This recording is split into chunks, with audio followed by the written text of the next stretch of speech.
Hi everyone, my name is Lori, my nickname is Rainy, and I'd like to welcome you to Rainy Bow Beating Creations. If this is the first time you've stopped by to check out my channel, I'd really like to welcome you. I do hope you like what you see, and if you do, please give it a thumbs up, consider subscribing and sharing with your fellow crafters. If you're back to see me again, I'm so grateful that you are. Welcome. If you haven't already done so, I would love it if you'd subscribe to my channel. So for today's craft, we are still working on the coffee can. This one is going to turn out so cute too. It's very rustic. Again, quite an easy craft to do, but it turns out just beautiful at the end, and I've got a couple more for you after that. So you're going to want to stay tuned and see all the different ways you can turn boring old coffee cans into something really spectacular. So let me stop yakking at you and let's jump into the craft.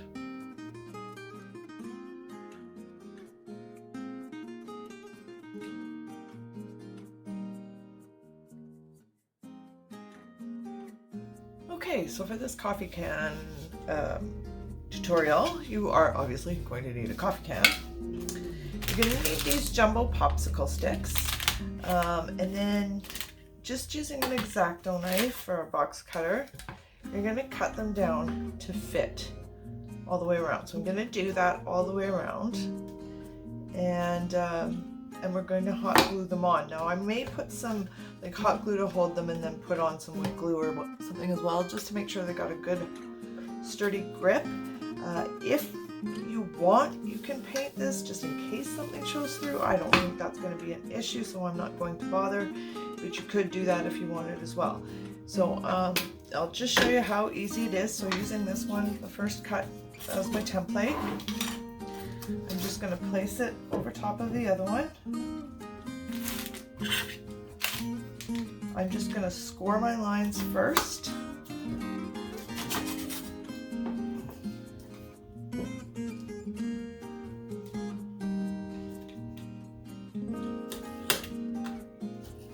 And then if you do another deeper score, and don't worry, like if it's not perfectly straight, that's okay. It's actually going to add to it a bit. So don't worry about perfection with this. And once you've given it a good score, it should snap.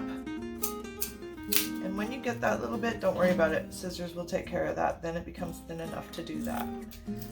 Just don't maybe use your favorite scissors for this.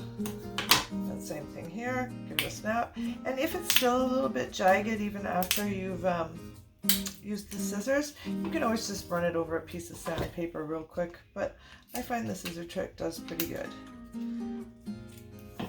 And that's all there is to it. So I'm going to go and do however many I need to cover this, and when I know how many, I'll tell you. And we'll cover the whole thing just like so. Alright, so we'll get those done and I'll be back. Alright, so I kind of lied. I did end up painting the coffee can because what I discovered is, as I was measuring out my sticks, is that they are not all perfectly straight. Some of them are a little bit bowed, just very little, not enough to really affect the project, but enough that you could see. Now I'm going to get the two straight ones, right? But enough that you could see some of the coffee can underneath. So I did just go ahead and give it a quick coat of it's a dark gray paint. And it doesn't have to be perfect coverage, just sort of enough that you won't see the blue or whatever color underneath. So as you can see, I've got all of my sticks cut to the right size now, and then I'm just going to, I want to give them a weathered barn look. So to achieve the barnwood look, I'm going to go ahead and start painting them with a dark gray and using the white to give it that sort of grain, which I will show you how to do that. My paint is not coming out that way, so we're going to cheat. So I don't have a dark gray that I'm happy with for this project, so I am just going to mix my black and white.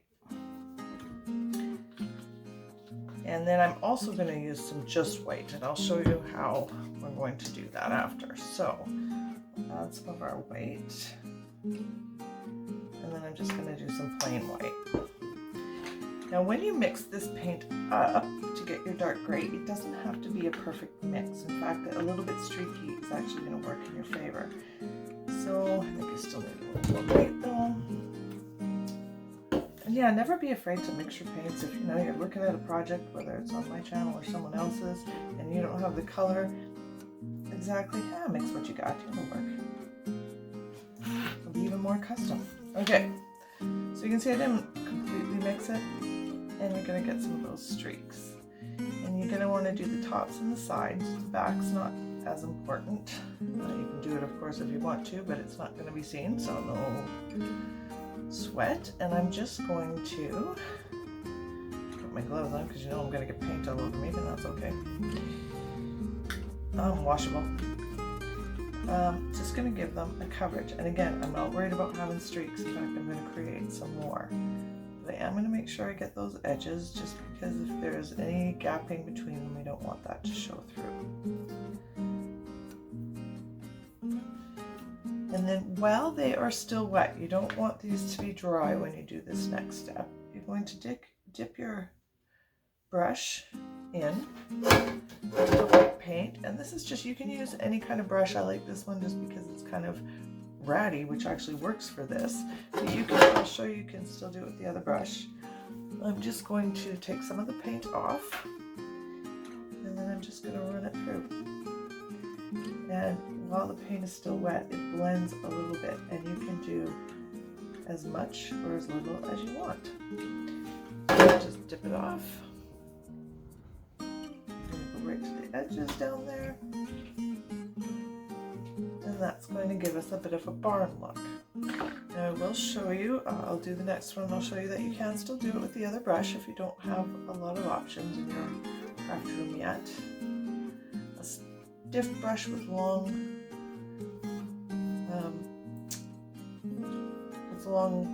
whatever the brush part's called, will work as well. So I just dipped it in the white. Sorry, I didn't mention that step. And I'm just sliding it down. And you still get a really good look with it. And just play with it till you're happy. The cool thing about paints is if you don't like it at the end, you can paint right over top of it and try it again.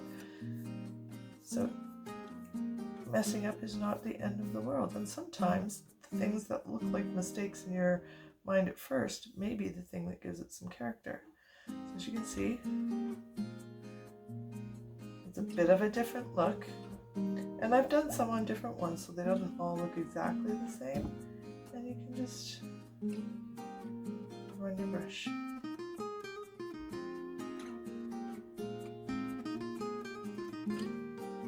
And as much or as little as you want. And you can do it much lighter. I like the whitewash look, and I may do that on a separate one at some point, but for this one I really did kind of want the darker.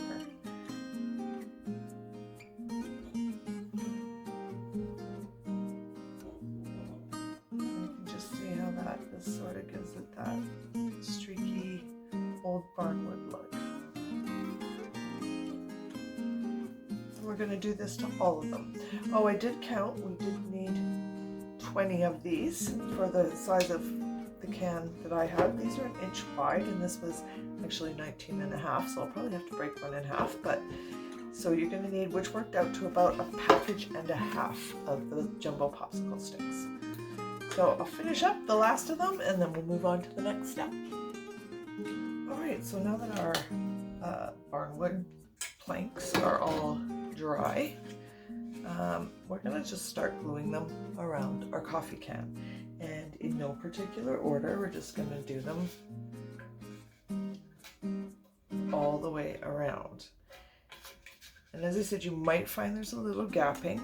Don't worry. As long as you painted the can underneath, it's going to be so hard to notice. It won't really make a difference. And we're going to do a few things later that if there's a real problem, a really big gap, we got ways of handling that too. So not to worry too much about that. So I'm going to just use my paint to keep it from rolling here. And I'm just going to use hot glue. You can certainly use any kind of glue you want, wood glue or whatever. But this, because I need it to hold fairly close or fairly soon and not have to wait too long for it to dry, I'm just going this route. And I am going on on top of the lip. Now you don't have to do that, you can go under. I just really wanted that look, so I'm kind of pushing it down in the middle as well, because it can leave a bit of a gap, which is still fine, but just to make sure it adheres decently. So I'm just going to go around the can and get them all glued in place, and then we can move on to the next step.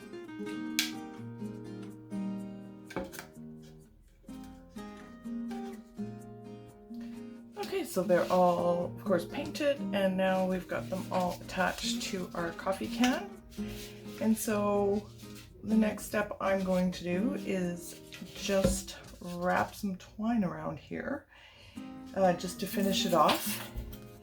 And I'm going to paint this little label in the, I'll probably do it a bit lighter gray, but on there, because this is actually going to end up being for one of my boys, filled with stuff. So I'm just going to make this into the label for it. So we're just going to take the twine, and I'm going to wrap it around, I think several times, to get the look I'm kind of wanting here.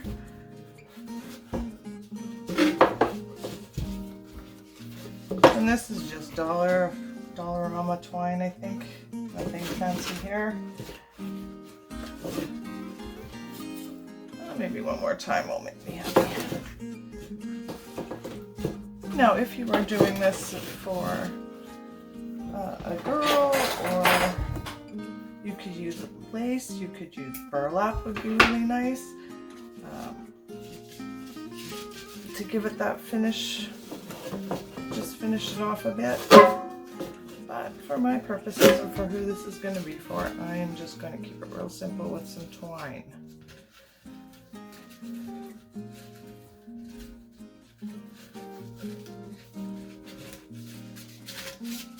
Bunch it up where I want it.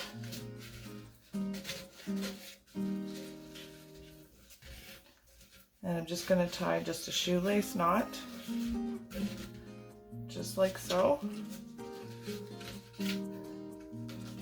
Trim off my tails. Just like that. And then I will, like I said, just go ahead and give this a bit of a coat. But I'm going to go with a much lighter gray on this one, just so when I do go ahead and write on it, which I'm not going to do on camera because I don't want anybody watching this to know what it's for yet. But so the black will stand out. So I'm I'm going to make my brush fairly wet, so it works more like a whitewash almost, I guess, rather than an actual paint. And it would be really cute if you did a chalkboard on here and then just wrote in white. That would work really well too. But I'm gonna just go like a bit of weathered wood, and then same technique as before, where I did the stripes, only this time I'm gonna dip the paintbrush in the black instead of the white and kind of go reverse, I guess. The best way to say that, if that makes sense. And just like that. And again, if you do it while it's wet, the paint blends much better. And then I will be printing some words on here, and then I'm just going to glue it on like that. Now the last thing I am going to do to this, before we're done, is I'm going to put 2 holes on either side and make a bucket handle, and I will show you how I'm going to do that. I just need some additional tools for that, and I'll show you how that's going to finish up. Okay, so like I said, that's what we're left with, and then I did drill, I don't know if you can see them in there, a hole on either side, and I have this wire. I just stole it from the automotive boys and where I work, and they just gave me a piece of this. And then I've got this little thing that I'm going to use as a handle. This is actually out of the middle of an adding machine paper, but it's going to work perfect for this. So with the holes drilled, I'm simply going to stick this through I'm going to bend it up on both sides. Oh, better put my thing on.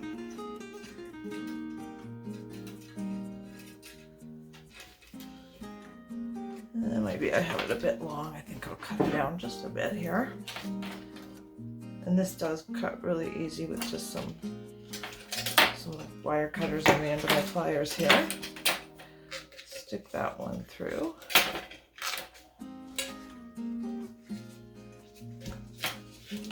Bend it up.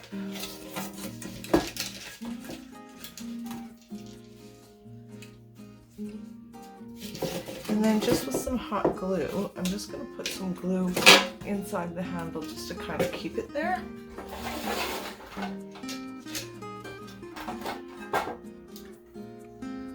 So just a bit on either side. We'll keep it right where we want it and keep it from sliding.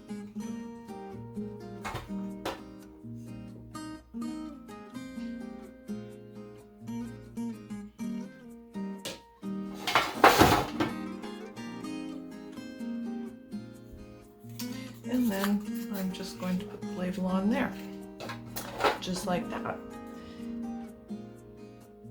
Little hot glue.